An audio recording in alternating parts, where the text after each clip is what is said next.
साथियों नमस्कार। आज हम इस वीडियो के माध्यम से यह जानने और समझने का प्रयास करेंगे कि मुद्रास्फीति क्या होता है, मुद्रास्फीति के कितने प्रकार होता है और मुद्रास्फीति को कैसे मापा जाता है। दोस्तों, इसके विषय में, इन्फ्लेशन के विषय में हम डिटेल एनालिसिस करने वाले हैं कि यह क्या होता है, इसके कितने प्रकार होते हैं और इसको कैसे मापा जाता है। दोस्तों, तो चलिए वीडियो को आगे बढ़ाते हैं। दोस्तों, मुद्रास्फीति क्या होता है, इसको समझने के लिए एक एग्जाम्पल हम लेते हैं। मान के चलिए कि आप किसी दुकान पे गए एक पानी का बोतल लेने के लिए। दोस्तों, एक पानी का बोतल लेने के लिए आप दुकान पे गए, एक पानी का बोतल लेने के लिए दुकान पे जाते हैं और वो दुकानदार आपसे बोलता है कि आप 20 रुपया दीजिए तो आपको पानी का बोतल मिलेगा। तो आप ये 20 रुपया देकर वह पानी का बोतल ले लेते हैं। उसके 2 दिन बाद आप फिर जाते हैं उसी दुकानदार के पास और वही पानी का बोतल मांगते हैं। दोस्तों, दुकानदार बोलता है कि आपको 22 रुपया देना पड़ेगा तो ये पानी का बोतल मिलेगा। तो आप 22 रुपया देते हैं और वह पानी का बोतल ले लेते हैं। फिर 2-3 दिन बाद वही दुकान पे जाते हैं और बोलते हैं कि एक पानी का बोतल चाहिए। दुकानदार सेम बोतल देता है पानी का और बोलता है कि आज आपको 25 रुपया में मिलेगा। दोस्तों, कितने में मिलेगा? 25 रुपया में मिलेगा। तो आप उस पानी के बोतल के लिए 25 रुपया देते हैं और वह पानी का बोतल ले लेते हैं। दोस्तों, इस उदाहरण से आप क्या समझें? वही पानी का बोतल है दोस्तों, लेकिन क्या है, रेट अलग अलग है। दोस्तों, पहले गए थे तो 20 रुपया में मिला था, उसके बाद गए तो 22 रुपया में मिला और उसके बाद गए तो 25 रुपया में मिला। इसका मतलब दोस्तों मूल्यवर्धन हो रहा है, महंगाई बढ़ रहा है। दोस्तों, किसमें? पानी के बोतल में। यह एक एग्जाम्पल के रूप में ले रहा हूँ। दोस्तों, यहाँ पे कोई भी वस्तु या सेवा हो सकता है। तो पानी के बोतल में क्या है दोस्तों कि लगातार वृद्धि हो रहा है। दोस्तों, क्या हो रहा है? लगातार महंगाई बढ़ रहा है दोस्तों पानी के बोतल का। तो दोस्तों, गांव में या हम आम बोलचाल के भाषा में तो बोल देते हैं कि महंगाई बढ़ रहा है। क्या दोस्तों? महंगाई बढ़ रहा है। लेकिन वही महंगाई दोस्तों, अगर वही महंगाई निरंतर बढ़ती जाए, यह निरंतर हो जाए, तो उसी महंगाई को हम मुद्रास्फीति बोल देते हैं। दोस्तों, क्या बोल देते हैं? इन्फ्लेशन बोल देते हैं, मुद्रास्फीति बोल देते हैं। अगर महंगाई निरंतर जारी रहे तो वही होता है दोस्तों मुद्रास्फीति। क्या होता है दोस्तों? मुद्रास्फीति। लेकिन यह कहना ठीक नहीं है कि महंगाई मुद्रास्फीति होता है। दोस्तों, महंगाई के साथ साथ कुछ और भी फैक्टर है जो मुद्रास्फीति को प्रभावित करता है। दोस्तों, इसके विषय में हम आगे देखेंगे। तो दोस्तों, समझ में आया कि क्या होता है मुद्रास्फीति? यानी दोस्तों, महंगाई का निरंतर जारी रहना, महंगाई का निरंतर जारी रहना मुद्रास्फीति होता है। दोस्तों, तो परिभाषा इसका देख लेते हैं। जब वस्तुओं और सेवाओं के मूल्यों के बढ़ने के साथ साथ मुद्रा के क्रय शक्ति में गिरावट हो तो उसी को हम मुद्रास्फीति कहते हैं। दोस्तों, क्या? जब वस्तुओं और सेवाओं के मूल्यों के बढ़ने के साथ साथ मुद्रास्फीति, मुद्रा के क्रय शक्ति में गिरावट होने लगे दोस्तों, तो उसी को हम मुद्रास्फीति कहते हैं। दोस्तों, मुद्रास्फीति में 2 घटना होता है।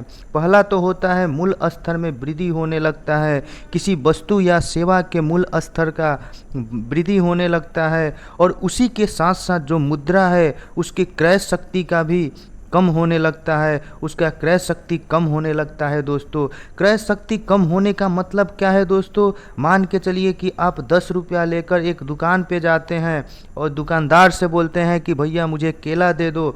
तो वो क्या करता है दोस्तों? वो 10 केला आपको दे देता है। 2 दिन बाद उसी दुकान पे 10 ही रुपया लेकर जाते हैं दोस्तों और बोलते हैं क्या कि केला दे दो, तो वो दुकानदार आपको 7 केला देता है। उसके बाद फिर एक दिन जाते हैं 10 रुपया ही लेकर, तो वो दुकानदार कितना केला देता है आपको? वो 4 केला देता है। दोस्तों, पैसा तो 10 रुपया ही है दोस्तों, लेकिन क्वांटिटी में चेंज हो रहा है, क्वांटिटी कम हो रहा है। दोस्तों, क्वांटिटी कम हो रहा है। इसका मतलब क्या है दोस्तों?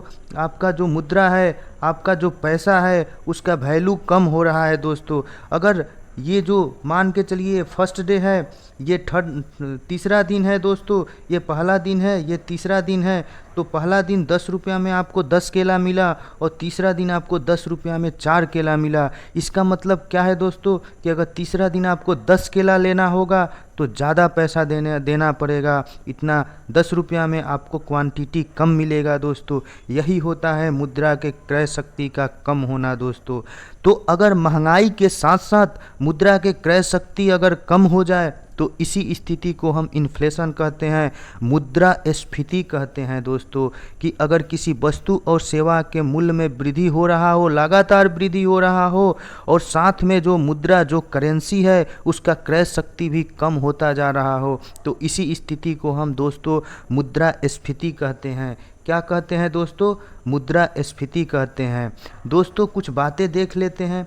अगर अस्थायी या छिटपुट मूल्य स्तर अगर बढ़ रहा है तो वो मुद्रास्फीति नहीं माना जाएगा दोस्तों, वह महंगाई माना जाएगा।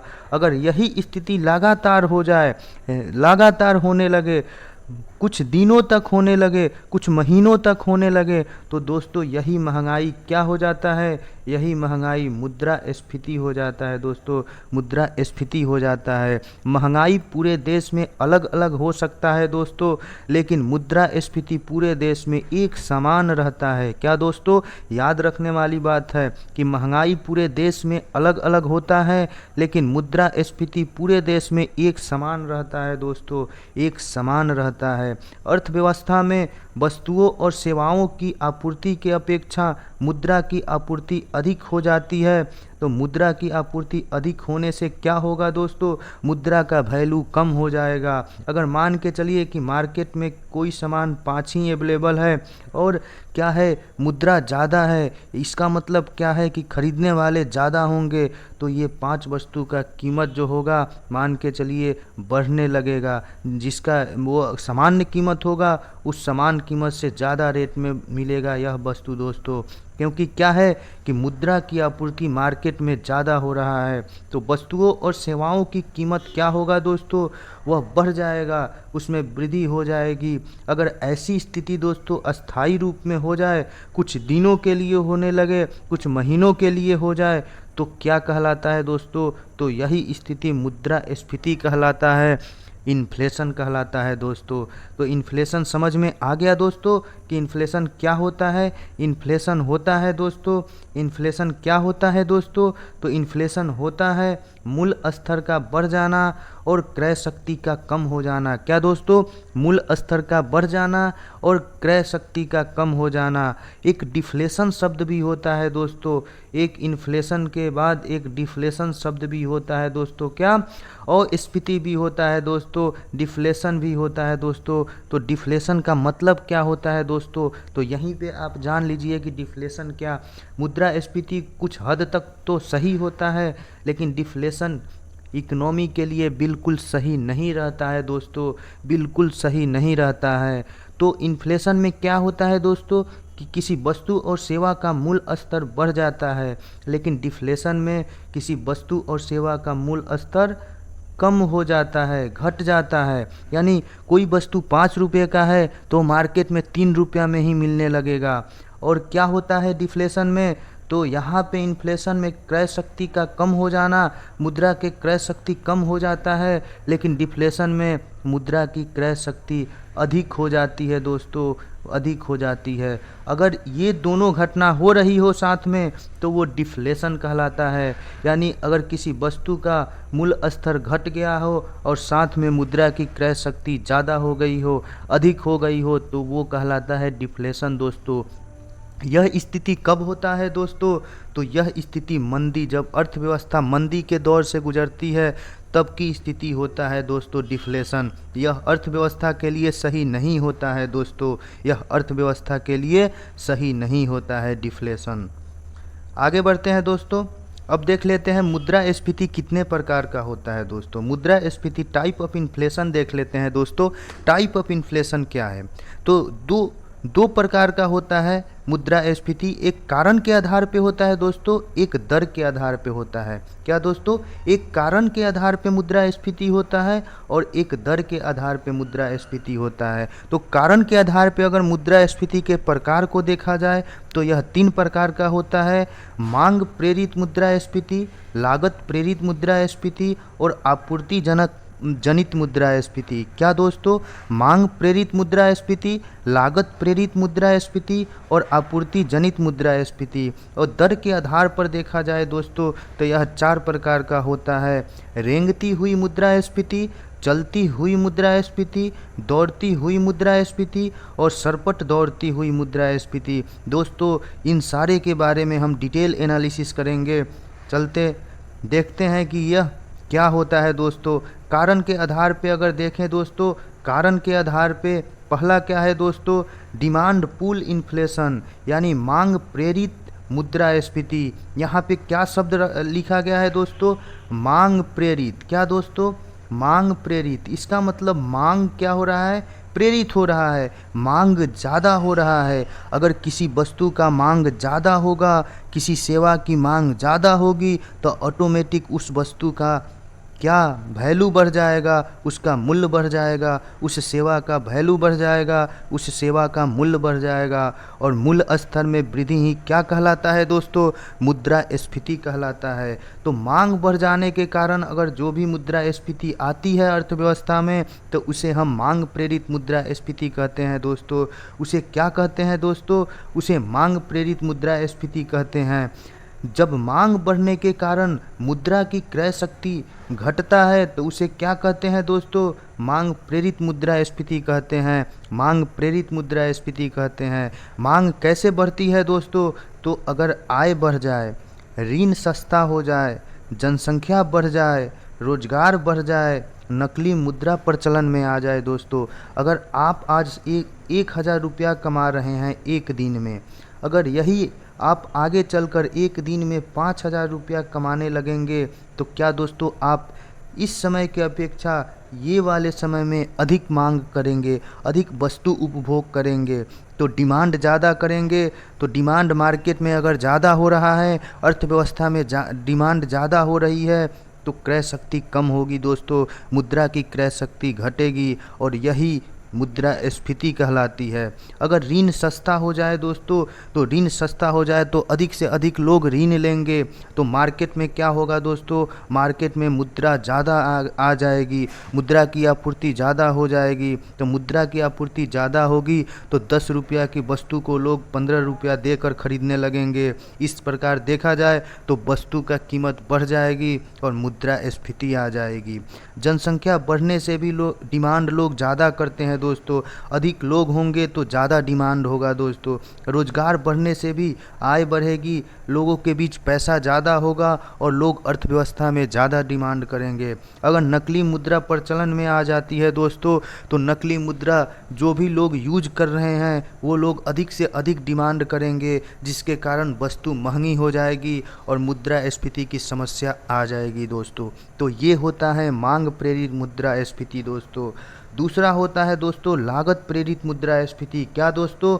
लागत प्रेरित, यानी अगर किसी वस्तु को बनाने में जो भी लागत कारक हैं दोस्तों, जो भी लागत कारक हैं वो लागत प्रेरित मुद्रास्फीति को जन्म देते हैं। जैसे मान के चलिए कि आपके पास कोई फैक्ट्री है, उस फैक्ट्री को लगाने के लिए आपको भूमि की ज़रूरत होगी, श्रम की ज़रूरत होगी। उसके बाद क्या दोस्तों? आपके पास उद्यमिता की ज़रूरत होगी, उद्यमिता की ज़रूरत होगी। तो क्या दोस्तों अगर भूमि का रेट बढ़ जाए, अगर श्रम मजदूरी का रेट बढ़ जाए और उद्यमिता का रेट बढ़ जाए दोस्तों, तो ऑटोमेटिक जो आप वस्तु का उत्पादन कर रहे हैं उसका रेट क्या होगा दोस्तों? उसका मूल्य हो जाएगा, बढ़ जाएगा। तो जब मूल्य बढ़ जाएगा दोस्तों तो मुद्रास्फीति आने का संभावना हो जाएगा दोस्तों। यही होता है लागत प्रेरित मुद्रास्फीति दोस्तों। लागत प्रेरित मुद्रास्फीति, जब वस्तुओं और सेवाओं के उत्पादन कारकों की लागत बढ़ने से मूल स्तर में वृद्धि हो जाती है तो इसे ही लागत प्रेरित मुद्रास्फीति कहा जाता है दोस्तों। उत्पादन कारक क्या क्या होता है? भूमि होता है, श्रम होता है, पूंजी होता है, उद्यम होता है। जब इनका वैल्यू, इनका मूल्य अधिक हो जाता है दोस्तों, तो जो भी उत्पादन होगा उसका मूल्य भी अधिक होगा दोस्तों। इस प्रकार मूल स्तर में वृद्धि हो जाएगी और लागत प्रेरित मुद्रास्फीति का संभावना बनने लगेगा दोस्तों। अगला है दोस्तों आपूर्ति जनित मुद्रास्फीति। क्या दोस्तों? आपूर्ति जनित मुद्रास्फीति। आपूर्ति जनित मुद्रास्फीति क्या होता है दोस्तों? सप्लाई बेस मुद्रास्फीति क्या होता है दोस्तों? मान के चलिए आप प्याज एक लीजिए, प्याज के विषय में हम थोड़ा देख लेते हैं। मान के चलिए कि मार्केट में तो प्याज है, अर्थव्यवस्था में तो प्याज है, प्याज की कोई कमी नहीं है, लेकिन कुछ व्यापारी क्या किए कि इस प्याज को एक स्टोर कर लिए, वो अपने खुफिया जगह पे छिपा के रख लिए। अधिक से अधिक प्याज, देश में जितने भी प्याज हैं उसको क्या किए कि एक खुफिया जगह पे रख दिए। तो क्या हो जाएगा दोस्तों?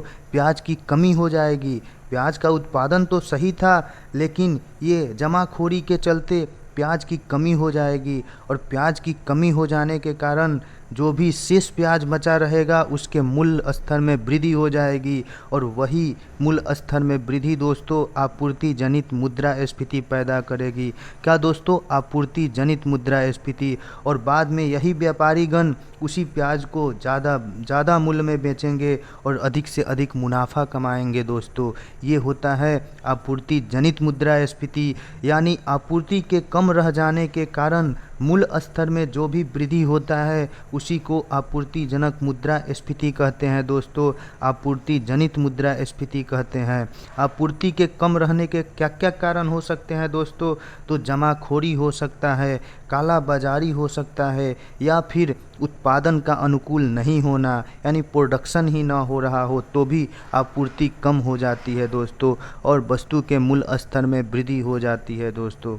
आगे चलते हैं, दर के आधार पे देख लेते हैं, रेट के आधार पे मुद्रास्फीति की प्रकार देख लेते हैं दोस्तों। पहला है रेंगती हुई मुद्रास्फीति। क्या दोस्तों? क्रीपिंग इन्फ्लेशन, रेंगती हुई मुद्रास्फीति। इसका मतलब कि मुद्रास्फीति का दर जो है कम है, यानी जब मुद्रास्फीति 0 से 3% के बीच हो तो उसे रेंगती हुई मुद्रास्फीति कहा जाता है।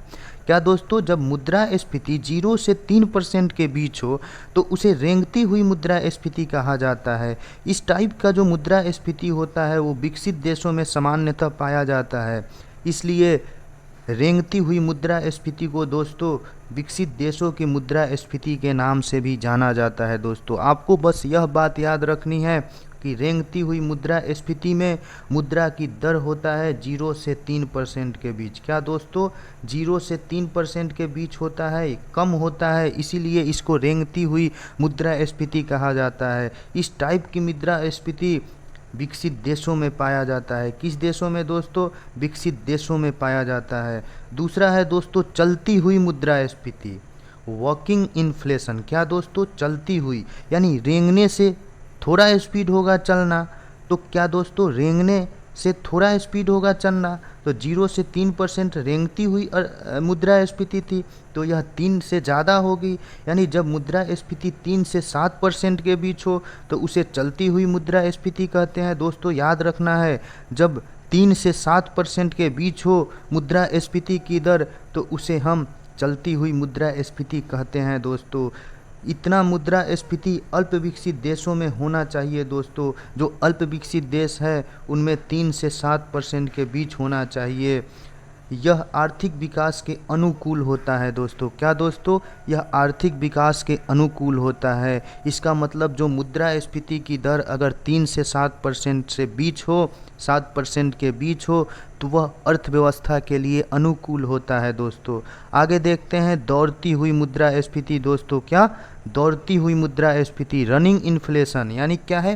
पहली रेंगती हुई थी, क्या थी दोस्तों? रेंगती हुई 0 से 3% के बीच, और उसके बाद चलती हुई 3 से 7% के बीच, और दौड़ती हुई इसका मतलब 7 से ज़्यादा होगी तो 7 से 20% के बीच, यानी रनिंग कंडीशन में है इन्फ्लेशन। क्या है दोस्तों? इन्फ्लेशन रनिंग कंडीशन में है। तो जब मुद्रास्फीति की दर 7 से 20% के बीच हो तो उसे हम दौड़ती हुई मुद्रास्फीति कहते हैं दोस्तों, रनिंग इन्फ्लेशन कहते हैं दोस्तों। यही इन्फ्लेशन जो है भारतीय अर्थव्यवस्था के लिए चुनौती बनी हुई है दोस्तों। किस अर्थव्यवस्था के लिए? तो अपने अर्थव्यवस्था के लिए चुनौती बनी हुई है। लेकिन अक्सर हमारे देश की मुद्रास्फीति इसी बैंड में चली जाती है, यानी 7 से 20% वाली बैंड में चली जाती है दोस्तों। अभी भी इन्फ्लेशन 7.41% है दोस्तों अपने देश का। इसका मतलब इसी बैंड के बीच है दोस्तों। भारत में आरबीआई का इन्फ्लेशन टारगेटिंग दोस्तों, क्या दोस्तों? इन्फ्लेशन टारगेटिंग यानी लक्षित मुद्रास्फीति को निर्धारित किया गया है आरबीआई द्वारा। अब वह है दोस्तों 4 ± 2%। क्या दोस्तों? 4 ± 2%। इसका मतलब क्या हुआ दोस्तों कि अगर अपने देश का अगर इन्फ्लेशन इतना रहेगा तो जाके आर्थिक विकास हो पाएगी। जो टारगेट दिया गया है उसके अंदर हम रहेंगे, यानी यह अपने देश के लिए सही होगा। तो 4 ± 2 का मतलब क्या हुआ? 4 में से अगर 2 कम करें तो 2, और 4 में 2 जोड़े तो दोस्तों 6। इसका मतलब 2 से 6% के बीच अगर इन्फ्लेशन अपने देश में रहता है तो वह सही माना जाएगा दोस्तों। वह अर्थव्यवस्था, भारतीय अर्थव्यवस्था के लिए सही माना जाएगा। लेकिन अभी इन्फ्लेशन 7.41% है दोस्तों, यानी 6% से ज़्यादा है दोस्तों। आगे देख लेते हैं दोस्तों, ये अपना ग्राफ है, ग्राफ देख लीजिए। ग्राफ है इन्फ्लेशन का। क्या है? जनवरी 2022 में इन्फ्लेशन की रेट 6% थी। उसके बाद अप्रैल में यह 8 के करीब चली गई, और जुलाई में दोस्तों ये 7 से थोड़ा कम थी। और दोस्तों देखें जुलाई के बाद अभी क्या है, अभी का कंडीशन क्या है दोस्तों? अभी का कंडीशन क्या है कि यह 7.4 के करीब है दोस्तों। यहाँ पे है इन्फ्लेशन। ये क्या? ये अभी का डाटा है 7.14% दोस्तों, यानी जो आरबीआई का टारगेटिंग इन्फ्लेशन है दोस्तों उससे अधिक है अभी इन्फ्लेशन, यानी इन्फ्लेशन को कम करने की ज़रूरत है दोस्तों। आगे देखते हैं सरपट दौड़ती हुई इन्फ्लेशन दोस्तों, रनवे इन्फ्लेशन। इसको इंग्लिश में रनवे इन्फ्लेशन कहते हैं दोस्तों। जैसे एक हेलीकॉप्टर है, एक एयरक्राफ्ट है, तो रनवे पे जैसे दौड़ता है उस टाइप से अगर मुद्रास्फीति दौड़ने लगे दोस्तों तो उसे रनवे इन्फ्लेशन कहते हैं। सरपट दौड़ती हुई यानी दौड़ने से भी जल्दी जल्दी दौड़ते हुई मुद्रास्फीति को हम रनवे इन्फ्लेशन, सरपट दौड़ती हुई मुद्रास्फीति कहते हैं दोस्तों। जब मुद्रास्फीति 20% से अधिक हो तो उसे रनवे इन्फ्लेशन कहते हैं। क्या दोस्तों? जब मुद्रास्फीति 20% से अधिक हो तो उसे हम रनवे इन्फ्लेशन कहते हैं। यह रनवे इन्फ्लेशन दोस्तों होता है, यह रनवे इन्फ्लेशन होता है दोस्तों 2 प्रकार का होता है दोस्तों। रनवे इन्फ्लेशन 2 प्रकार का होता है। पहला होता है दोस्तों द्रुत मुद्रास्फीति, और दूसरा होता है अति मुद्रास्फीति। द्रुत में क्या है दोस्तों कि यह 20 से 100% के बीच होता है, और अति मुद्रास्फीति में दोस्तों, अति मुद्रास्फीति में दोस्तों यह 100% से भी अधिक होता है। क्या दोस्तों? 100% से अधिक भी होता है। तो याद रखने वाली बात है दोस्तों। क्या दोस्तों? क्या याद रखना है कि रनवे इन्फ्लेशन क्या होता है? जब मुद्रास्फीति की दर दोस्तों 20% से अधिक हो जाए तो उसे हम रनवे इन्फ्लेशन कहते हैं। क्या दोस्तों? उसे हम रनवे इन्फ्लेशन कहते हैं। पहला इन्फ्लेशन कौन था दोस्तों? पहला इन्फ्लेशन रेंगती हुई मुद्रास्फीति 0 से 3% के बीच। उसके बाद चलती हुई मुद्रास्फीति 3 से 7% से के बीच। और तीसरा था दौड़ती हुई मुद्रास्फीति, दौड़ती हुई मुद्रास्फीति दोस्तों 7 से 20% के बीच। और क्या दोस्तों? उसके बाद सरपट दौड़ती हुई, सरपट दौड़ती हुई मुद्रास्फीति 20% से अधिक दोस्तों। ये मुद्रास्फीति का दर होता है दोस्तों, मुद्रास्फीति का दर होता है। आगे बढ़ते हैं दोस्तों और आगे देख लेते हैं मुद्रास्फीति संबंधित कुछ पद को देख लेते हैं। इसी से रिलेटेड कुछ पद होता है। एक होता है अपस्फीति, डिफ्लेशन। दूसरा होता है अस्फीति, डिसइन्फ्लेशन। और तीसरा होता है स्टैगफ्लेशन और रिफ्लेशन और स्क्यूफ्लेशन। क्या होता है दोस्तों? डिफ्लेशन, डिसइन्फ्लेशन, स्टैगफ्लेशन, रिफ्लेशन और स्क्यूफ्लेशन। तो इसके विषय में दोस्तों हम देख लेते हैं कि यह क्या होता है दोस्तों। तो पहला है अपस्फीति डिफ्लेशन दोस्तों। क्या दोस्तों? अपस्फीति डिफ्लेशन। तो देख लेते हैं दोस्तों अपस्फीति क्या होता है। तो दोस्तों एक बात हम देख लेते हैं, मुद्रास्फीति क्या है? मूल स्तर का बढ़ना, उसके साथ मुद्रा के क्रय शक्ति का कम हो जाना। इसके जस्ट अपोजिट दोस्तों अपस्फीति होता है। इसमें मुद्रास्फीति में मूल स्तर का बढ़ जाना होता है, तो इसमें अपस्फीति में मूल स्तर का कम हो जाना, घट जाना होता है। मुद्रास्फीति में मुद्रा के क्रय शक्ति का घटना होता है, तो अपस्फीति में मुद्रा के क्रय शक्ति का बढ़ जाना होता है दोस्तों। अगर मूल स्तर का घटना, इसके साथ साथ अगर किसी वस्तु के मूल स्तर का घटना के साथ साथ मूल स्तर में कमी के साथ साथ अगर मुद्रा के क्रय शक्ति में वृद्धि हो रही है, तो उस स्थिति को हम अपस्फीति कहते हैं दोस्तों। अपस्फीति जो होता है, डिफ्लेशन जो होता है दोस्तों, वह इकोनॉमी के लिए सही नहीं होता है दोस्तों, इकोनॉमी के लिए सही नहीं होता है। अब चलते हैं दोस्तों स्टैगफ्लेशन। इससे पहले देख लेते हैं दोस्तों अस्फीति क्या होता है दोस्तों। अस्फीति क्या होता है, यहीं पे देख लेते हैं अस्फीति क्या होता है दोस्तों। तो अस्फीति क्या होता है दोस्तों?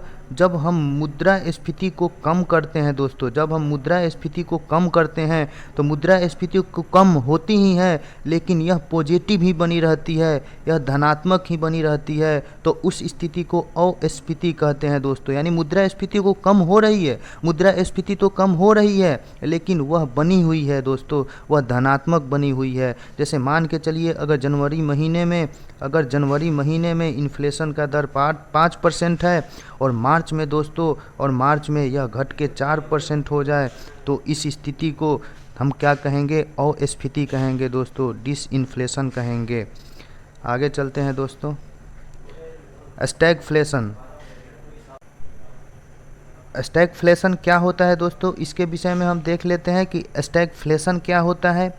तो जब अर्थव्यवस्था में मंदी और मुद्रास्फीति दोनों एक साथ घटित हो, तो उस स्थिति को स्टैगफ्लेशन कहते हैं दोस्तों।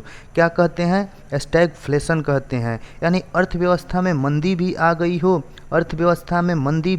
हो, और साथ में वस्तुओं और सेवाओं का रेट भी बढ़ रहा हो, कीमत भी बढ़ रही हो, अगर ये घटना दोनों एक साथ हो रही हो, तो उसी स्थिति को हम स्टैगफ्लेशन कहते हैं। याद रखने वाली बात है दोस्तों, स्टैगफ्लेशन में क्या होता है, यानी मंदी भी रहती है और वस्तुओं और सेवाओं का कीमत में वृद्धि भी होती रहती है, तो स्टैगफ्लेशन होता है दोस्तों। इसमें क्या क्या होता है स्टैगफ्लेशन में दोस्तों? स्टैगफ्लेशन में क्या क्या होता है दोस्तों?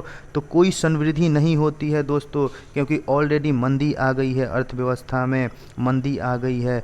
बेरोजगारी की उच्च दर हो जाती है, मंदी के कारण क्या हो जाती है दोस्तों? बेरोजगारी में उच्च दर हो जाती है। और देखें दोस्तों तो वस्तुओं की कीमत में वृद्धि होने लगती है। जब मुद्रास्फीति साथ में है तो ये होना ही होना है। और जीडीपी में गिरावट दर्ज की जाती है दोस्तों। तो ये सारी घटनाएं होती है स्टैगफ्लेशन के अंतर्गत। संवृद्धि नहीं होगी, बेरोजगारी उच्च हो जाएगा, वस्तु और सेवा की कीमत में वृद्धि हो जाएगी, जीडीपी में गिरावट देखी जाएगी दोस्तों। ये होता है स्टैगफ्लेशन। और देख लेते हैं दोस्तों रिफ्लेक्शन मतलब क्या?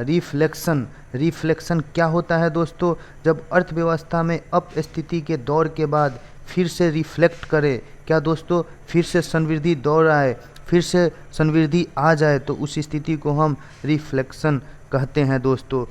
समझते हैं रिफ्लेक्शन किसे कहते हैं। मान के चलिए कि अपस्फीति की दौर चल रही है, अपस्फीति मंदी की दौर चल रही है दोस्तों, और मंदी के बाद अगर आर्थिक संवृद्धि लौट आए, आर्थिक वृद्धि लौट आए, तो उसी को हम रिफ्लेक्शन कहते हैं, रिफ्लेशन कहते हैं दोस्तों। चूँकि जब अर्थव्यवस्था मंदी की स्थिति की समस्या का सामना कर रही हो तब सरकार द्वारा अर्थव्यवस्था में मुद्रा की आपूर्ति में वृद्धि की जाती है एवं कुछ वस्तुओं के मूल्य में जानबूझकर अस्थायी वृद्धि की जाती है। इसी घटना को रिफ्लेक्शन कहते हैं दोस्तों, रिफ्लेशन कहते हैं दोस्तों। अब एक आता है स्क्यूफ्लेशन। स्क्यूफ्लेशन क्या होता है दोस्तों? जब मुद्रास्फीति और अपस्फीति एक साथ हो तो इसी घटना को स्क्यूफ्लेशन कहते हैं दोस्तों। मुद्रास्फीति और अपस्फीति एक साथ हो तो मुद्रास्फीति में क्या था दोस्तों?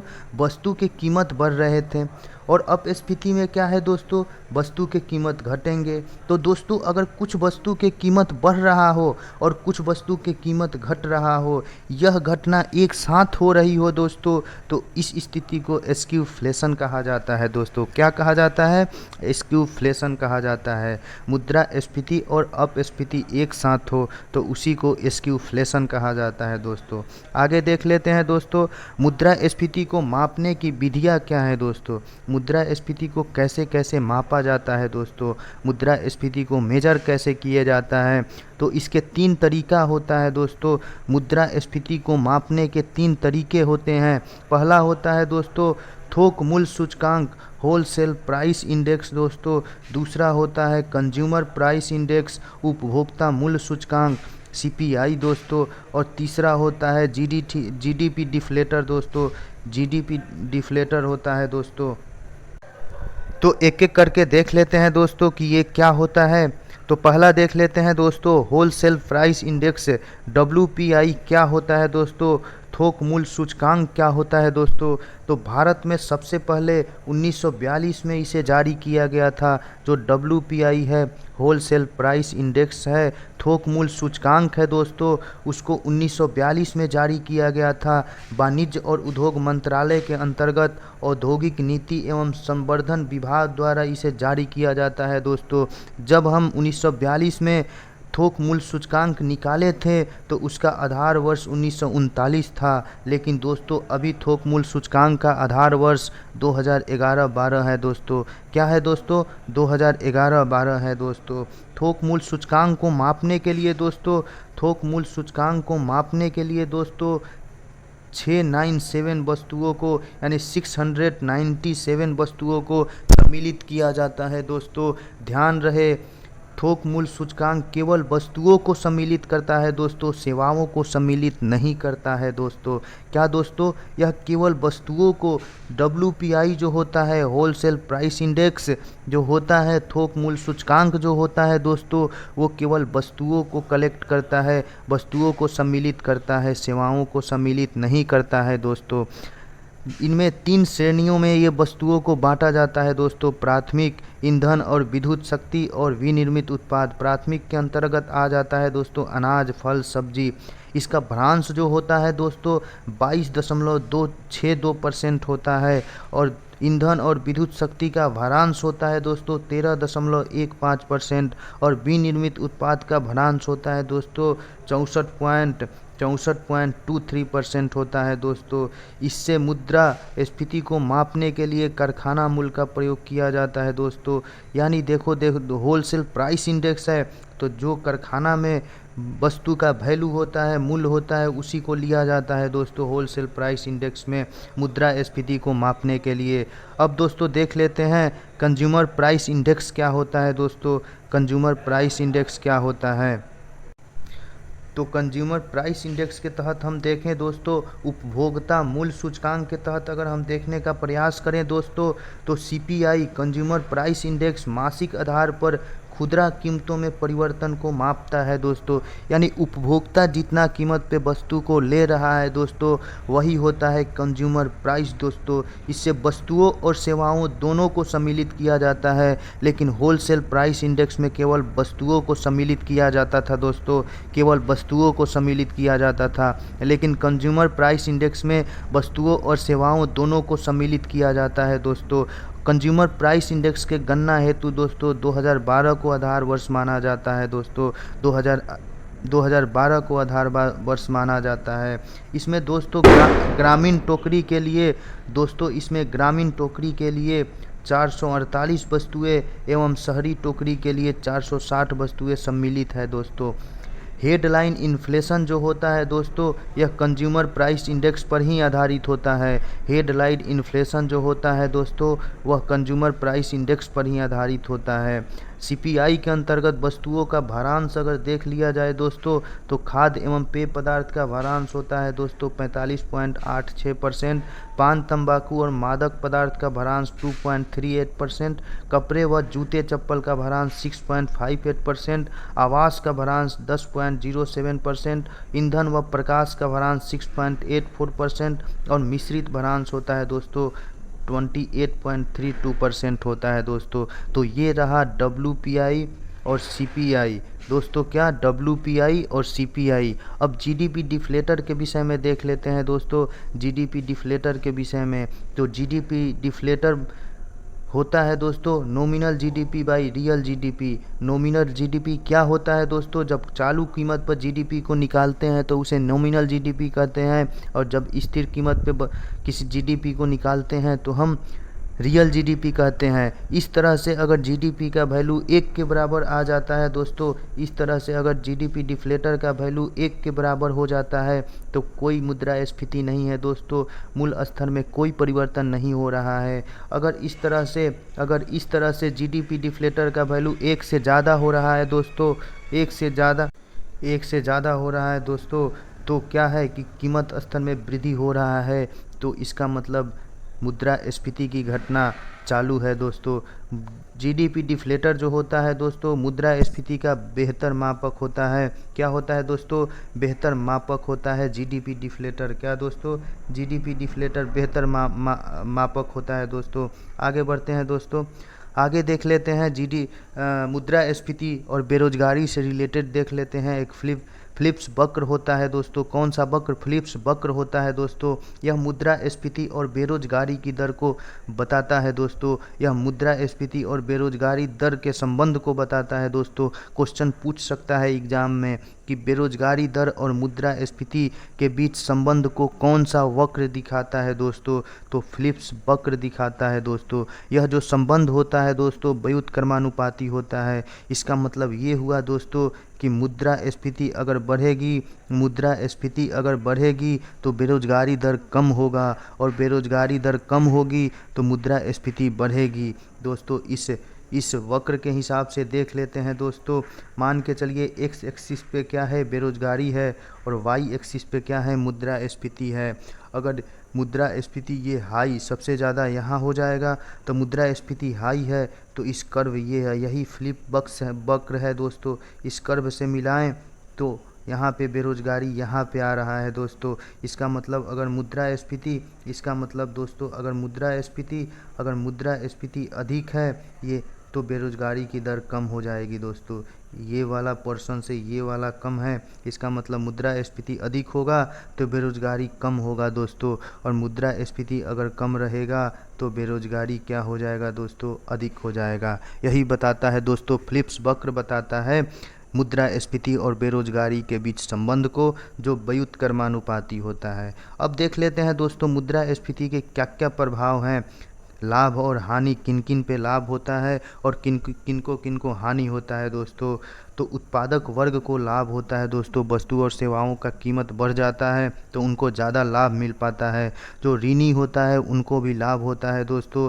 आयात में वृद्धि होता है दोस्तों, और व्यापारी वर्ग को लाभ होता है दोस्तों। हानि किन को होता है दोस्तों, तो उपभोक्ता वर्ग को हानि होता है। वस्तु की कीमत बढ़ जाने से उनको ज़्यादा पैसे देने पड़ते हैं। ऋणदाता को हानि होता है दोस्तों, निर्यात में कमी हो जाता है दोस्तों, और स्थिर आय समूह को हानि हो जाता है दोस्तों।